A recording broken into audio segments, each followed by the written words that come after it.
As a head coach, Kyle Shanahan didn't have his team prepared to play this game, not the full game. They were prepared for the first half. Defense looked good in the first half. Run game looked great in the first. The whole team looked really freaking good in the first half. And then halftime started, and then that was it. The whole team came out flat in the second half. And that's on Kyle. It's a symptom of him trying to have his team healthier. The last 2 years, he's basically had light training camps and light preseasons. Because before then, 2020, 2018, 2019 had a lot of injuries. That being said, 2019, they started 8-0. So they were doing something right. But the last 2 years, way lighter in preseason. And you see what happens. Last year in Detroit, they were great in the first half. Then they almost gave it all up. George Kittle uncharacteristically fumbled an onside kick, and the Lions were this close. Kittle doesn't fumble, but it was week 1, and they weren't prepared. This game, Debo fumbles right off the bat. The offense is moving great. The opening script is really clever. Debo gets the ball running down toward the goal line, fumbles. That's so on Debo.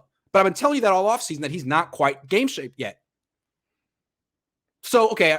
And then the defense completely falls apart. How can you be that good in the first half?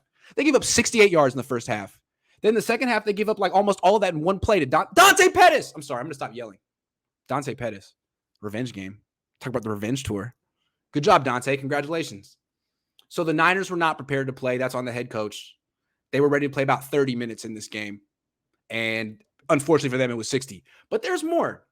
Let's talk about Kyle Shanahan, the play caller. He was doing a good job early on. The run game was great. In the first half, the Niners averaged 6.4 yards per carry. 6.4. So he was in a rhythm, and he was calling those play-action shot plays down the field. He called the first one, he called 3 play-action shot plays, 1 deep pass off that was not on play-action. That was on 3rd and 6. Let me go through all of them. The first one, play-action to Croft, who sort of leaks out of the backfield or looks like he's running a shallow cross, then bends it upfield. I forget exactly the route, but he's open, running up the left sideline for a touchdown. Trey Lance overthrows him. 0 for 1. Should have hit that.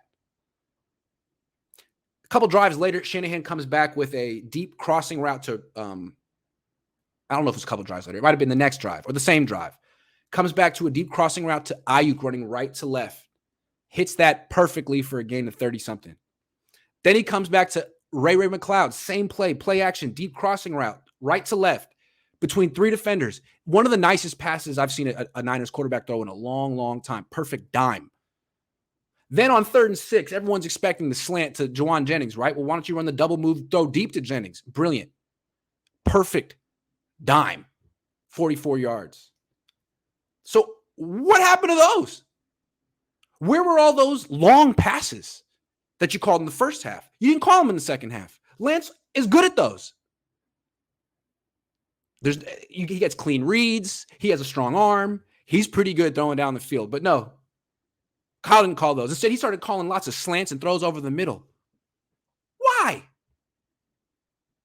That's where the interception happened. That's where interceptions usually happen. That didn't make any sense to me. So it seemed to me like the Bears coaches made adjustments that worked for them at halftime. Kyle lost Elijah Mitchell in the second quarter. He had all of the rest of the second quarter and halftime to figure out what he wanted to do on offense now that Mitchell was gone. What did he figure out? His first idea was change nothing, just do the same stuff with Jeff Wilson Jr. Well, that didn't work because Jeff Wilson Jr. looked sluggish. All right, well, figure something else out. Go to a different running back. Didn't do that. Jordan Mason, no carries. Go back to the play action downfield stuff. Didn't do that. So he didn't really make any adjustments. He had a good plan. He couldn't use it anymore when Mitchell got hurt. He had no second plan. Meanwhile, freaking Bears coaches figured out stuff that worked for them. They were getting guys wide open against a good defense. So not Kyle Shanahan's finest hour. He's going to have to take a lot of the blame on this for himself. He's going to have to go back and look at his offseason programs and think, maybe I should play my guys more. I mean, maybe the offense would have looked better if Trey Lance had thrown more than 16 passes in preseason. I don't know.